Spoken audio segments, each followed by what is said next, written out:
she was live streaming when she threw a glass of water straight in my face in front of 50,000 people watching. And the worst part, my husband was the first one to laugh. The first thing I felt wasn't anger. It was cold. Not just the water, but the kind of cold that seeps into your bones when you realize something you've been holding onto was never real. Vanessa's voice cut through the noise like it belonged there. Confident, bright, effortless. "Hey guys, you are not going to believe this." The number kept rising. "Sure. Ling ling ling. Shaba. Ling ling ling. Arshitsi. Ling ling ling." And then her camera stopped on me. "So, this is Marcus Reed's wife." There was a pause, just long enough for judgment to settle. The comments came flooding in. "Wait, that's her. She looks so plain. No way. Is this a joke?" I stood there, still and quiet, one hand resting on my stomach, a habit I didn't even realize I'd picked up lately. I didn't belong here, and somehow, everyone could see it. Vanessa tilted her head, studying me like I was something she'd found by accident. "Guys, guess what she does for a living?" She glanced at Marcus. He didn't stop her, didn't interrupt, didn't even look uncomfortable. She smiled again. Nothing. Soft laughter rippled through the room. The chat moved faster. "Gold digger, that's embarrassing.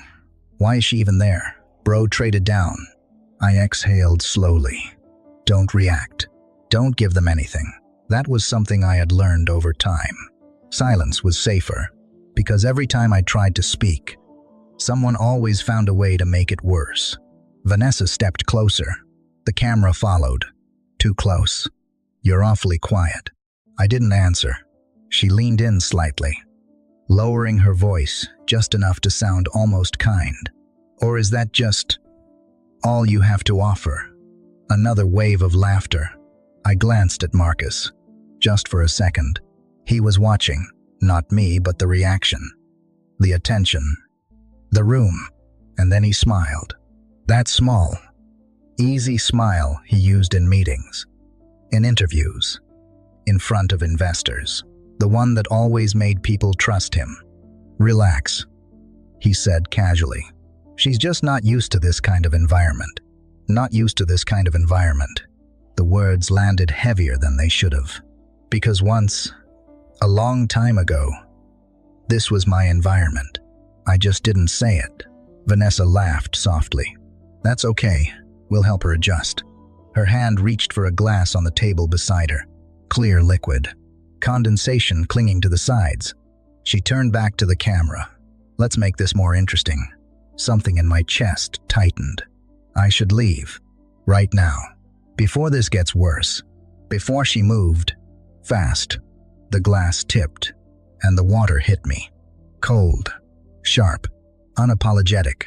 It soaked through my hair. My dress. Sliding down my face in slow, quiet streams. For a second, everything went silent. No music. No voices. Just the sound of water dripping onto the floor. Then the comments exploded. "Oh my God, did she just do that? This is insane. No way this is real." I didn't move.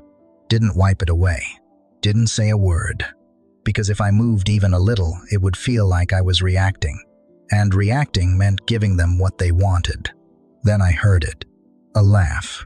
"Marcus, relax. It's just a joke." For a split second, it was only him. Then someone else chuckled. Another, and another, until the entire room started laughing. Not loud, not hysterical, just enough to make it clear. They agreed. The chat mirrored it instantly. "Laugh my ass off. She deserved that. This is wild. Why is she just standing there?" I looked around slowly. Faces I didn't recognize. Faces that didn't recognize me. People smiling. People avoiding eye contact. People pretending this was normal. And somehow, that hurt more than the water. Because it only takes one person to start laughing, and everyone else will follow. My fingers tightened slightly. The bracelet around my wrist pressed into my skin. I hadn't taken it off in years. Not even once. A simple piece. Silver. Minimal. But it was the only thing I still had from before. From them. I swallowed. Don't think about that. Not here. Not now. Vanessa tilted the camera closer again. Look at her. She's not even reacting. More comments flooded in. She's frozen. Say something, this is so awkward. I opened my mouth, then closed it, because I didn't know what I was allowed to say anymore, or if anything I said would even matter. Vanessa sighed dramatically. Come on, at least say thank you. We're giving you attention. Attention. That word echoed in my head, like that was all this was. Like this was normal. Like I was supposed to be grateful. Marcus took a step closer. For a moment, I thought, maybe. But instead, he looked at me with mild annoyance. Emily, don't make this awkward. Awkward. That's what this was to him. Not humiliating. Not cruel. Just awkward. My throat tightened. I nodded once. A small, almost invisible movement. And somehow, that made it worse, because it felt like I had just agreed with him. The bracelet shifted slightly on my wrist, cold against my skin, a quiet reminder of something I had chosen to walk away from, of people I hadn't spoken to in years, of a life I told myself I didn't need. I lowered my gaze, and in that moment, something inside me finally started to crack. Not loudly, not dramatically, just enough to feel it. No one here was on my side, and for the first time that night, I realized maybe they never were. I didn't leave right away. I should have, but I didn't. I just stood there a little longer. Like if I moved too soon, everything would become real. The water was still dripping from my hair, down my neck, soaking into the fabric of my dress. No one offered a towel. No one even looked at me long enough to notice. Vanessa had already turned the camera away, laughing, moving on to something else. To her, it was over. Just another moment of entertainment. To everyone else, it was already forgotten. But for me, something had shifted. Something quiet, irreversible. I stepped back slowly, blending into the edges of the room, like I had always done, like I had learned to do. Invisible was safer. Invisible didn't get humiliated.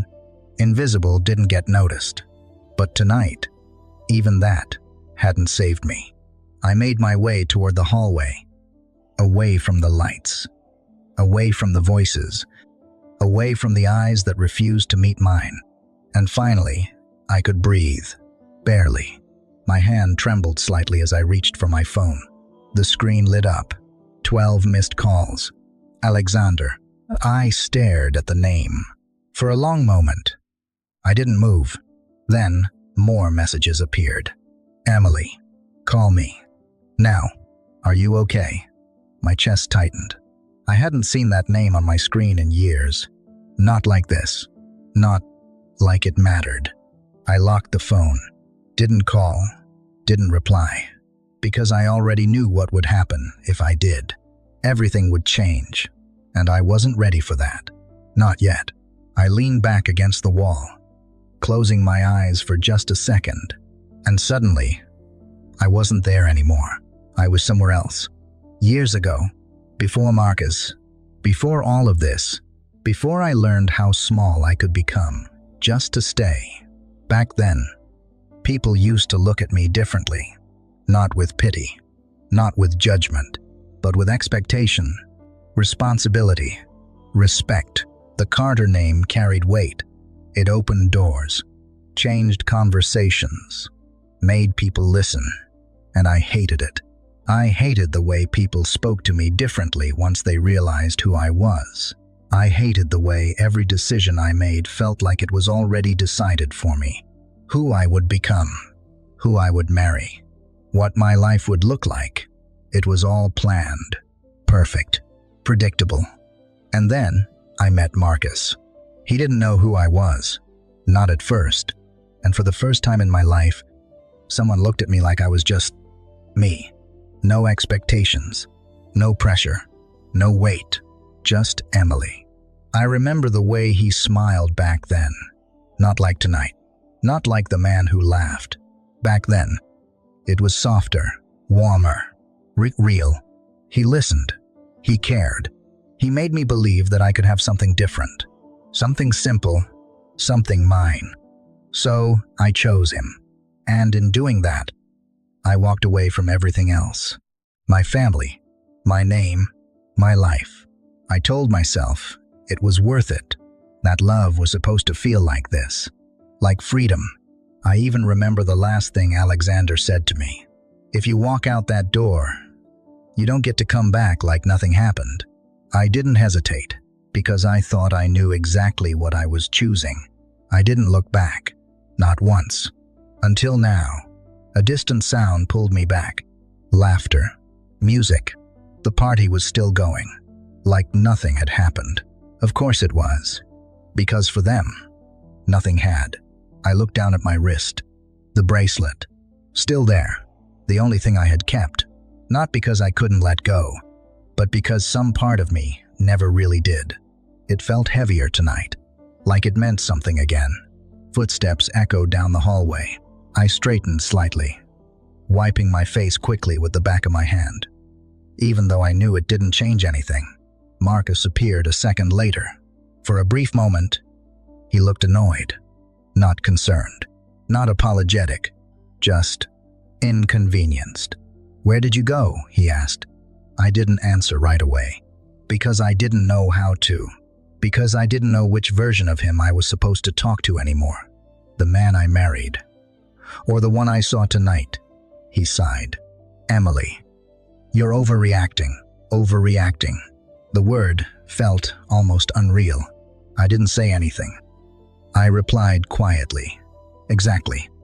He said, "You just walked off. People noticed. People noticed. Not what happened. Not what he allowed. Just that I left." I let out a slow breath. "It was a joke," he added, softer this time. "Vanessa was just playing around. Playing around." I looked at him. Really looked, trying to find something familiar, something real. But all I saw was someone I didn't recognize anymore. "Did you think it was funny?" I asked. The question hung between us. For a second, just a second, he hesitated. Then he shrugged slightly. It wasn't that serious. Something inside me went quiet. Not broken, not shattered, just gone. I nodded slowly, not because I agreed, but because I finally understood. There was nothing left here to fix. He checked his phone. Already distracted. "Just don't make a scene when you come back." "Okay.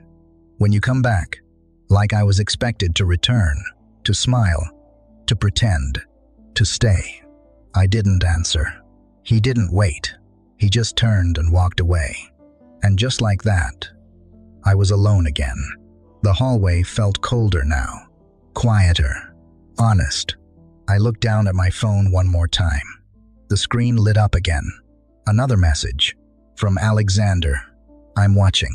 My breath caught. For the first time that night, my heart didn't sink. It stopped, because suddenly, everything felt different. Not safer, not better, but closer. Closer to something I couldn't stop anymore. I stared at the message, and for the first time in 5 years, I didn't look away.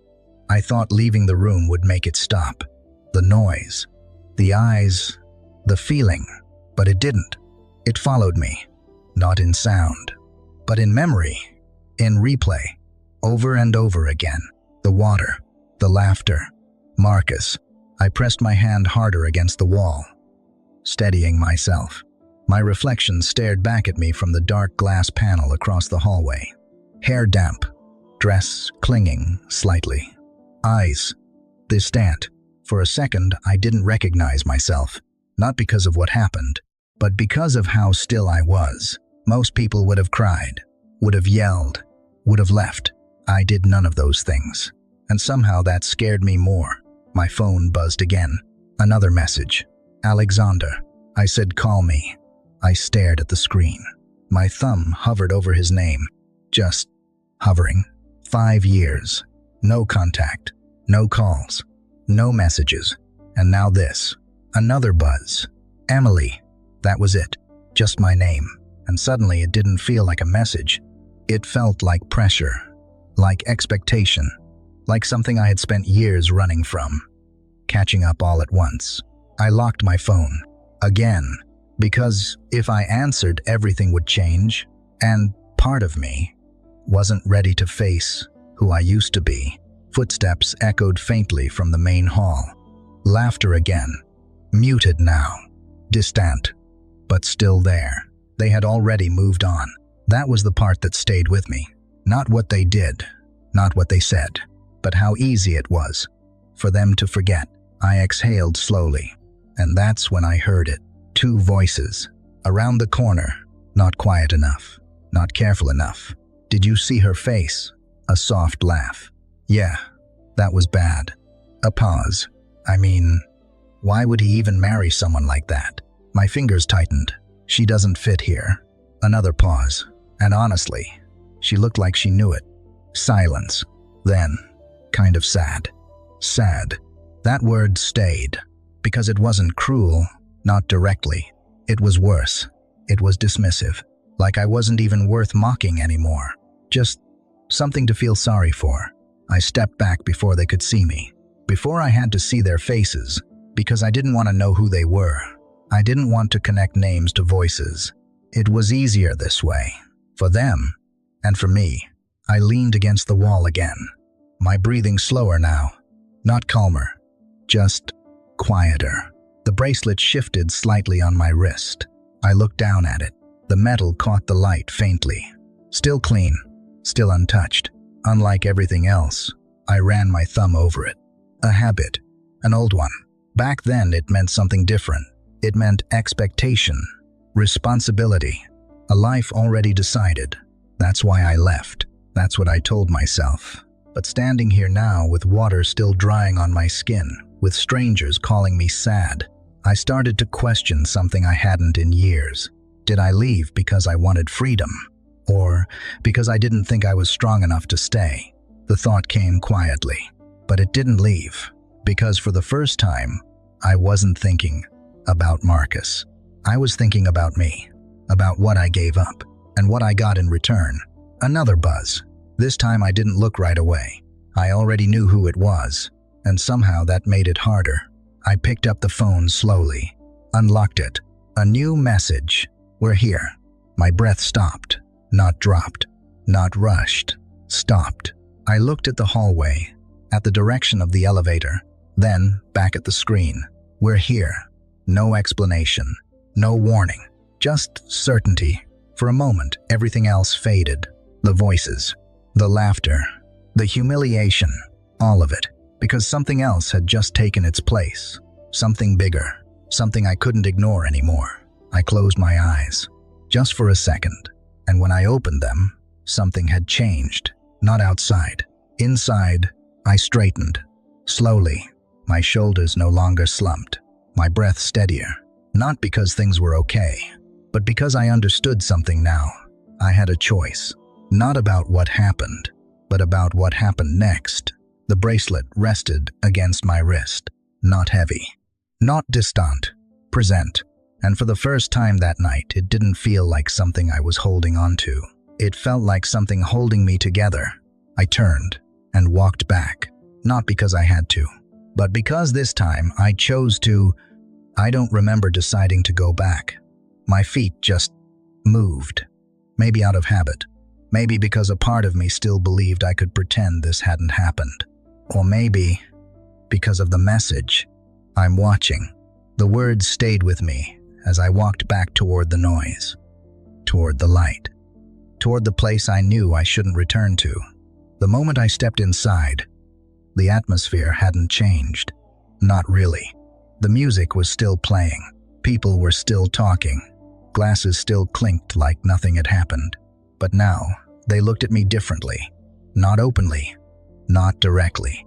But I could feel it. The whispers. The glances. The quiet shift in the air as I passed. It wasn't curiosity. It was recognition. They had seen all of them, and now I was no longer invisible. I was the moment. Vanessa noticed me almost immediately. Of course she did. She always did. Her eyes lit up slightly, like she had just remembered something entertaining. "Well, look who's back," she said, smiling as she raised her phone again. The live stream resumed. The numbers climbed faster this time. "Cici.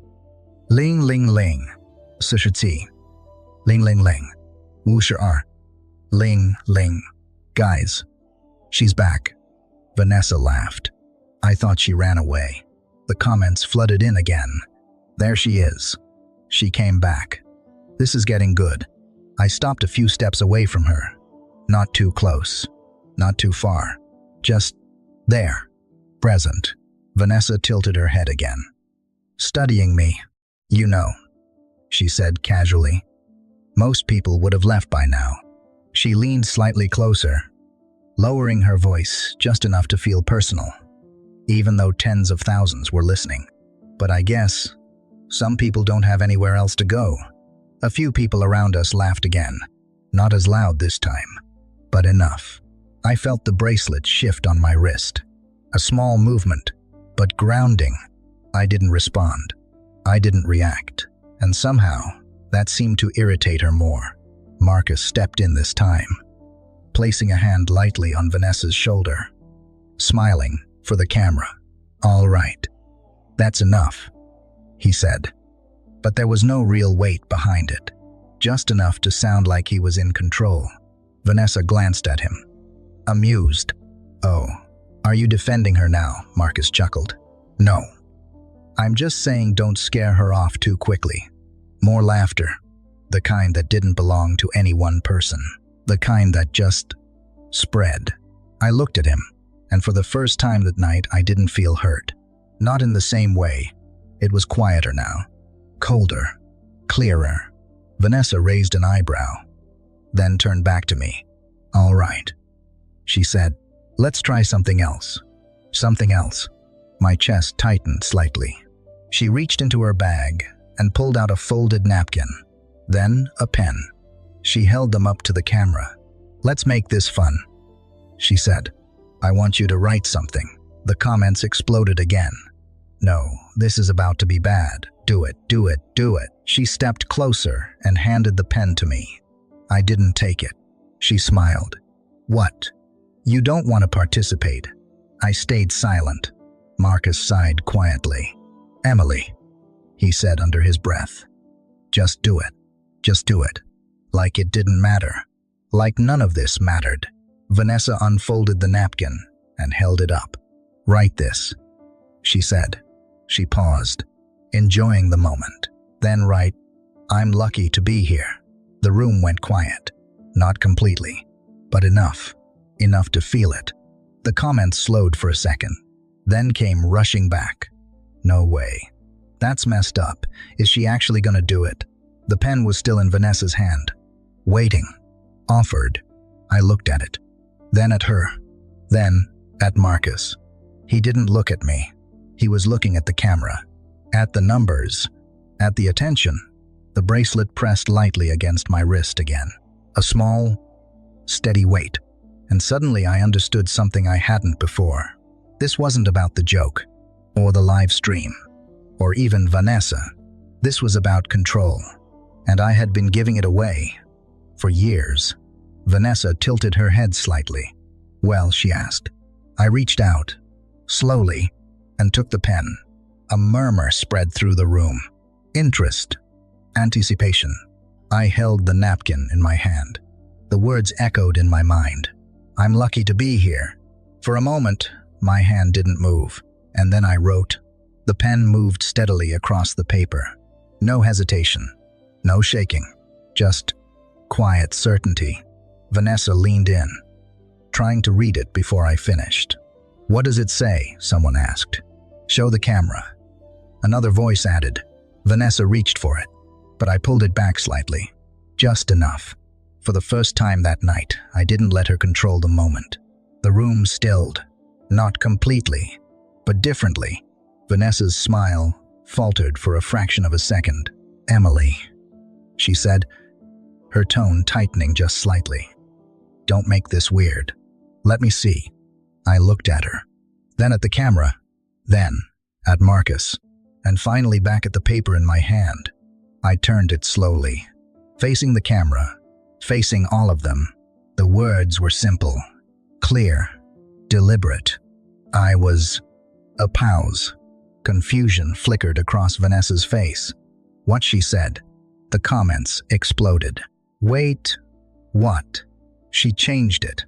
"Hold on. What does that mean?" Marcus frowned slightly. "What is that supposed to mean?" he asked. I met his eyes. Calm, still, and for the first time, not small. "Nothing," I said quietly. But it wasn't nothing. Something had already started. Something none of them could see yet. Not Vanessa. Not Marcus. Not the people watching. But somewhere, someone else could. And for the first time that night, I wasn't the only one watching anymore. The moment I lowered the paper, something changed. Not in the room. Not immediately. But somewhere else.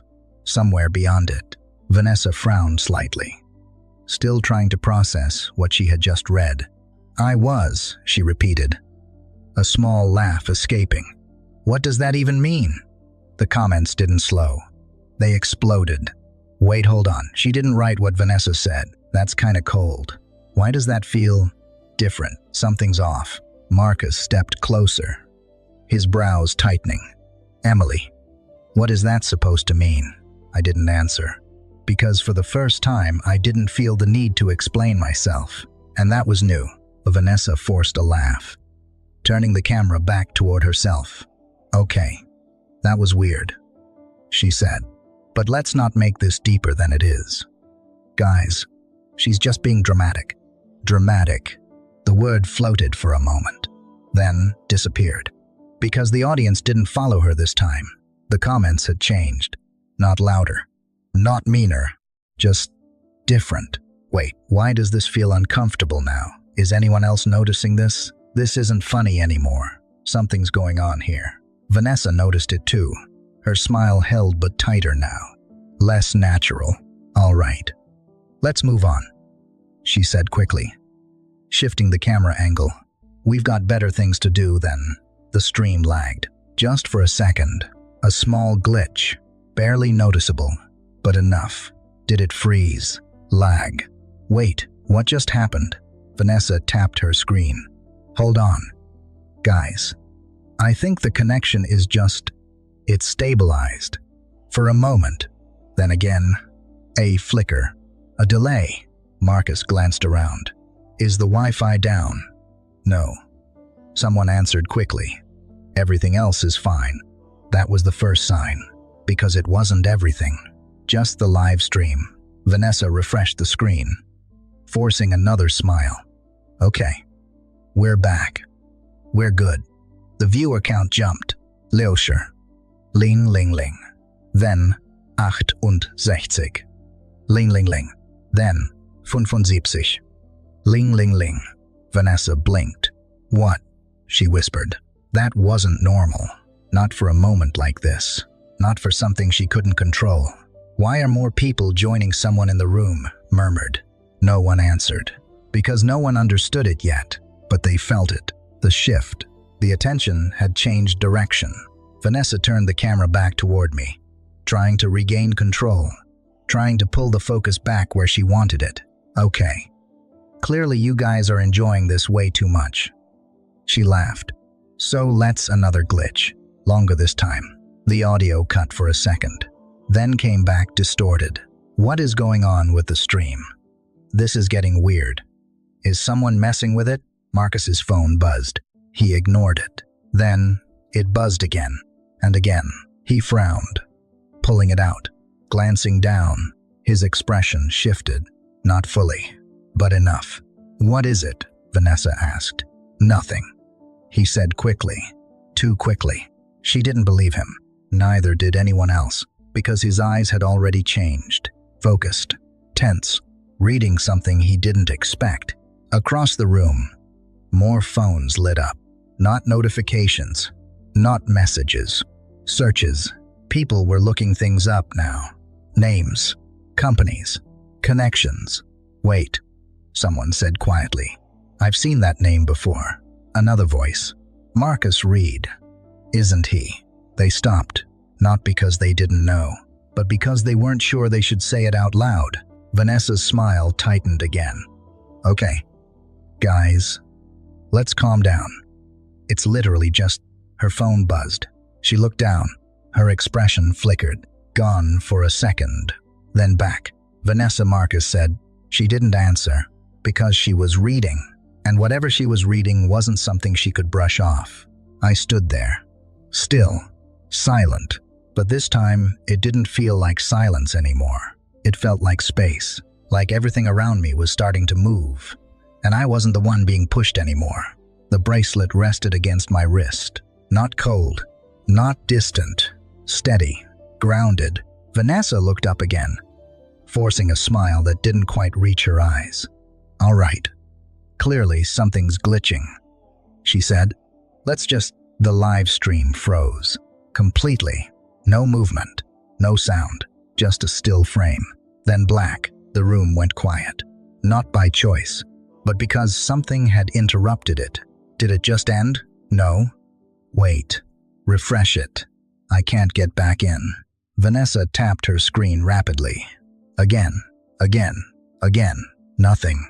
No signal, Marcus asked. It's not that, she said, her voice tightening. The account. She stopped. What, he asked. She swallowed. It's not loading. That was the moment, the exact moment, when confusion turned into something else. Not panic, not yet, but close. Because whatever this was, it wasn't random. And somewhere, beyond that room, someone was watching. Not laughing, not reacting, watching, and waiting. My phone vibrated. I didn't rush to check it. I already knew. I lifted it slowly. A single message. We're ready. I didn't smile. I didn't react. But something inside me finally settled. Because now it wasn't just happening to me anymore. It was happening to them. And for the first time that night, the story wasn't in their hands. Marcus didn't speak. He just stared at his phone, like the words on the screen were rearranging themselves into something he couldn't accept. Vanessa stepped closer. Marcus, what is it? He still didn't answer. His jaw tightened. His grip on the phone stiffened. And then another notification. Then another. Then another. The sound didn't stop. It layered over itself, one after the other, until it wasn't a notification anymore. It was pressure. What is going on? Vanessa's voice rose. No longer controlled. No longer playful. Marcus finally looked up, but not at her. At the room. At the people who were no longer pretending not to notice. At the ones checking their own screens. At the ones already stepping away. They're pulling out, he said quietly. Vanessa blinked. What? My investors, he said. Sharper now. They're pulling out. All of them. The words didn't land right away for her. But they did for the room. Because people understood that kind of sentence. People understood what it meant when money moved. Vanessa shook her head quickly. That doesn't make sense. Why would they, Marcus? Turned the phone toward her. She read, and for the first time that night, she didn't have anything to say. Her confidence didn't crack slowly. It dropped all at once. This has to be a mistake, she whispered, but it wasn't. Another alert appeared. Then another. Marcus's email refreshed again. Subject lines stacking one after the other. Immediate withdrawal of funding. Pending internal review. Request for financial disclosure. Urgent compliance inquiry. His breathing changed. Shorter. Faster. Less controlled. No.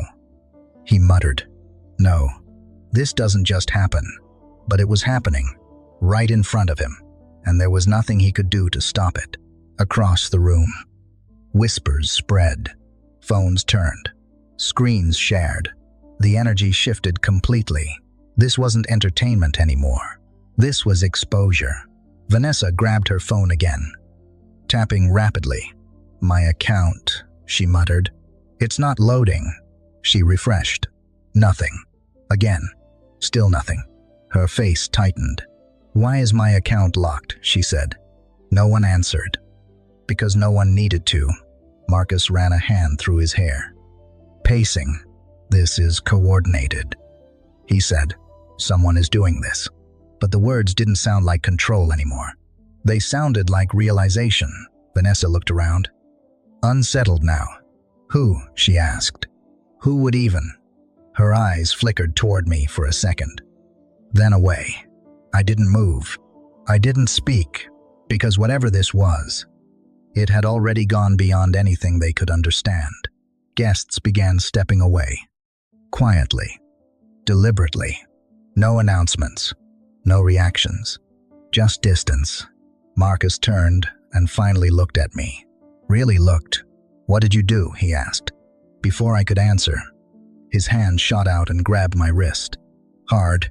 Pain flared instantly. Sharp and undeniable. His fingers tightened around my wrist like he was trying to hold onto something solid while everything else collapsed around him. "What did you do?" he repeated. His voice lower now. More dangerous. For a moment, my body reacted before my mind did. A slight pull. An instinct to break free. But I didn't. I stayed still. Even as the pressure built. Even as it hurt. Because the pain wasn't new. It was just clearer now. I looked at him. Not afraid. Not angry. Just done. "Nothing," I said quietly. His grip tightened again. Desperate. Uncontrolled. "I told you." I continued. My voice steady. "I didn't do anything." He stared at me. Searching. Trying to find something he could still control. But there was nothing left. The bracelet pressed against my skin beneath his grip. Cold. Unmoving. A contrast to everything he was. A reminder. Something he never understood. My pulse remained steady. Unrushed. Unshaken. And somehow, that unsettled him more than anything else. A notification buzzed again. Loud. Sharp. His eyes flicked down instinctively. Just for a second. But it was enough. His grip loosened. Not because he chose to, but because his attention had already shifted. Already lost. He let go. And when he did, the space between us felt different. Not tense. Not fragile. Final. Vanessa's voice cut in again. Thinner now. My firm just suspended me. Marcus froze. Suspended, he repeated. Pending investigation, she said. Effective immediately. Silence spread. Real silence. Marcus swallowed. His phone buzzed again. He looked down, and whatever he saw this time stopped him completely. "There's an audit," he said slowly. "Full financial audit." Vanessa stared at him, and he didn't look up. "They're freezing everything." The words landed heavy. Irreversible. Around us. The room had already changed. People were leaving. Not rushing. Not reacting. Just choosing distance. Choosing safety. Because whatever this was, it wasn't over. It was just beginning. Marcus looked at me again. But this time, not with control. Not with superiority. With uncertainty. "Emily," he said quietly, "if this is some kind of stop." He froze. Not because I raised my voice, but because I didn't. "I told you," I said. "I didn't do anything." And this time, he believed me, because nothing about this felt small anymore. Nothing about this felt random. This wasn't something that could be laughed off or explained away. This was something else. Something bigger. Something already in motion. And for the first time that night, they weren't the ones in control anymore. No one spoke. Not because they didn't have anything to say, but because whatever was happening had already gone beyond them. Marcus stood there, phone still in his hand, like if he didn't move, this could still be reversed. Vanessa hadn't touched her screen again. She didn't need to. It was already gone. Everything she had built, her audience, her control. Her voice had disappeared in seconds. And the room knew it. You could feel it. That quiet shift when people stop watching for entertainment and start watching for consequences. A sound cut through the silence. The elevator. Soft. Distant. But in that moment it felt louder than anything else in the room. No one moved. No one spoke. The doors opened. Slowly, and 3 men stepped out. They didn't rush. They didn't look around. They didn't need to. Because the moment they entered the room, everything else adjusted around them. Not dramatically. Not obviously. But unmistakably. The kind of presence that doesn't ask for attention. It takes it. Marcus turned first. His expression shifted. Confusion. Recognition. Then something else. Something closer to fear. Vanessa followed his gaze. Who? Are they? She asked quietly. No one answered. Because some people already knew. The man in front stepped forward. Calm. Controlled. Unshaken. His eyes didn't scan the room. They moved in a straight line until they stopped on me. Everything else disappeared. The noise. The tension. The room. Gone. 5 years collapsed into a single moment. He didn't smile. Didn't rush. Didn't hesitate. Emily. My breath caught. I hadn't heard my name like that in years. Marcus looked between us. His voice tightening. Wait. You know them. No one answered him, because the answer had already become obvious. The second man shifted slightly. His gaze brushing over Marcus, just long enough to recognize him and dismiss him, like he was no longer important enough to matter. Vanessa's voice tightened. Marcus, what is going on? But Marcus didn't respond, because he was still looking at me, trying to understand something that had already slipped past him. Alexander's gaze dropped briefly. To my wrist. The bracelet. Still there. Still untouched. Still mine. Something in his expression sharpened. Then he looked back up. At my face. At the water still clinging to my hair. At the silence I had held all night. And when he spoke, his voice didn't rise. It didn't need to. You humiliated her, he said quietly. On a public broadcast. A pause. Then, and you thought you had the right to do that. To her. To humiliate her like that. In front of the world, the entire room stilled. No movement. No whispers. Just silence. Because that wasn't an accusation. It was a conclusion. Marcus swallowed. I didn't know. Ryan stepped forward. Precisi. Controlled. You didn't know, he repeated. His voice cutting clean through the air. So you just do whatever you want, and then hide behind that. Marcus opened his mouth, but Ryan didn't let him.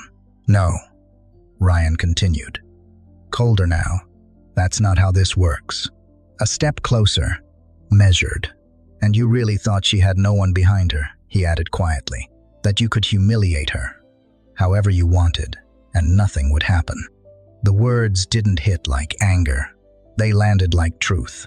Heavy, unavoidable. Ryan's gaze didn't leave Marcus. But maybe that's the problem. He continued. No one ever taught you how to respect people. A beat.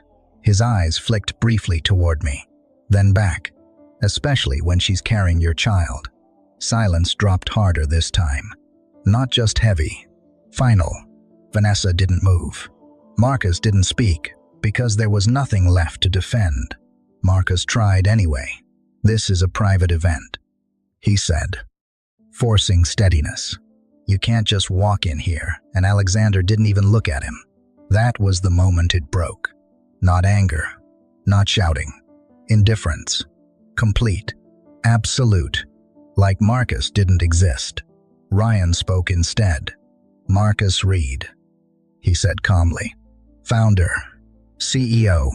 Under active financial review as of 18 minutes ago. Marcus froze. You don't get to set the terms here. Ryan added. Vanessa shook her head. This is insane. Daniel looked at her. Just once. And she stopped. Not because he raised his voice, but because something in that look told her she was already finished. Marcus turned back to me, his voice lower now, unsteady. You knew. I didn't answer, because I didn't have to anymore. Because for the first time, I wasn't the one explaining. Alexander stepped closer, closing the distance, not forcefully, not aggressively, but deliberately. You stayed silent, he said. I nodded. Small, honest. His gaze softened, just slightly. Not anymore. Behind him, phones buzzed again, but no one needed to check. They already understood. This wasn't stopping. This wasn't slowing down. This wasn't a moment. This was the end of something, and the beginning of something else. The bracelet rested against my wrist, but it didn't feel heavy anymore. It didn't feel like the past. It didn't feel like something I had lost. It felt like something that had come back, something that had never really left. And for the first time that night, I wasn't standing alone. No one moved, not because they were told to, but because no one wanted to be the first to leave now. The room had changed too much, too fast. Marcus stood there, like the ground beneath him had shifted and he hadn't caught up yet. His breathing was uneven, his thoughts visible in the way his eyes moved, searching, calculating, failing. This isn't over, he said. But even he didn't believe it. No one reacted, because everyone knew it was. Vanessa took a step back, then another, her composure completely gone now. This is insane, she whispered, more to herself than anyone else. They can't just, this doesn't just. Her words collapsed before they finished, because deep down, she already understood. It had happened, and it wasn't reversible. Her phone remained dark in her hand. For the first time in years, she had no audience. Marcus turned toward Alexander again, his voice dropping, trying to grasp onto something. Anything that still felt negotiable. We can fix this, he said quickly. Whatever this is, we can talk about it. Alexander didn't respond. Not immediately. He simply looked at him. And in that silence, Marcus started to understand something he had never faced before. This wasn't a negotiation. There was nothing left to negotiate. Ryan spoke instead, calm as ever. Your accounts are under review. Your funding has been withdrawn.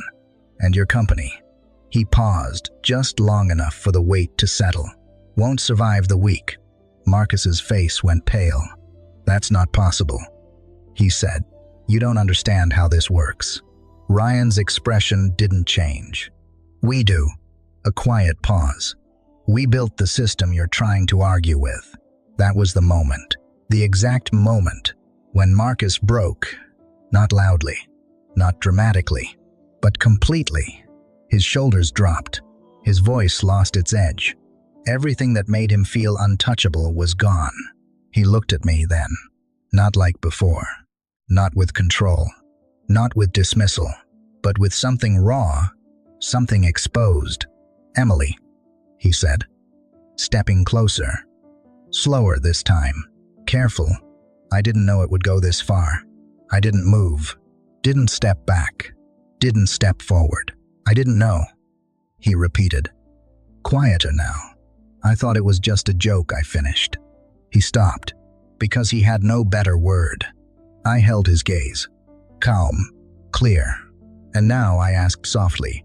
He swallowed, but nothing came out, because there was no version of this where that word still worked. His knees gave way before he realized it. Not forced, not pushed, just gone. He dropped, right there, in front of everyone. I'm sorry, he said quickly. Emily, I'm sorry. I didn't mean this isn't what I wanted. The words came out fast now. Messy, desperate. I can fix this, he added. We can fix this. I'll make it right. I watched him, really watched him, and for the first time I saw him clearly. Not the man I met, not the man I believed in, but the man who laughed, the man who let it happen, the man who chose not to stop it, and somehow that made everything simple. I shook my head slightly. There's nothing to fix. I said. My voice didn't shake, didn't break, because it didn't need to anymore. You didn't break something. I continued. You just showed me what was already there. He looked up at me, eyes searching, desperate for something to hold on to. Emily. Please, I placed a hand gently over my stomach. A small movement, but enough. I'm not doing this for me anymore, I said quietly. That was the part he didn't understand, and never would. Vanessa let out a small, uneven laugh from behind him. This is unbelievable, she muttered, shaking her head. Over one stupid moment, Ryan turned slightly. Just enough. That moment is why you're done, he said calmly. She froze, because this time there was no audience left to perform for. No reaction to chase. No narrative to control. Just consequence. Daniel added quietly. Your license review has already been filed. Vanessa didn't respond. She couldn't, because there was nothing left to defend. I looked down at my wrist, the bracelet. Still there, but it didn't feel the same anymore. Not heavy. Not like something I carried from the past. It felt steady, like something that had been waiting, not to hold me back but to remind me of who I was before, and who I still was now. Alexander stepped closer, not as a stranger, not as someone distant, but as something I hadn't let myself have in years. Family. You don't have to stay here, he said. Simple. No pressure. No demand. Just truth. For a moment I hesitated, not because I didn't know what to do, but because I finally did. I took a slow breath, then nodded. Once, and that was enough. No dramatic goodbye. No final look back, because I didn't need one. I turned and walked past Marcus, past Vanessa, past everything I thought I had built, and left it behind. The doors opened again. The same sound, the same space, but it didn't feel the same, because this time I wasn't leaving something. I was returning. I thought I lost everything that night. My voice, softer now, distant, but certain. I was wrong. A pause. I just stopped losing myself. The bracelet rested against my wrist, not as a memory, not as regret, but as something else entirely. A reminder that some things don't leave, even when you do. And this time, I didn't let go.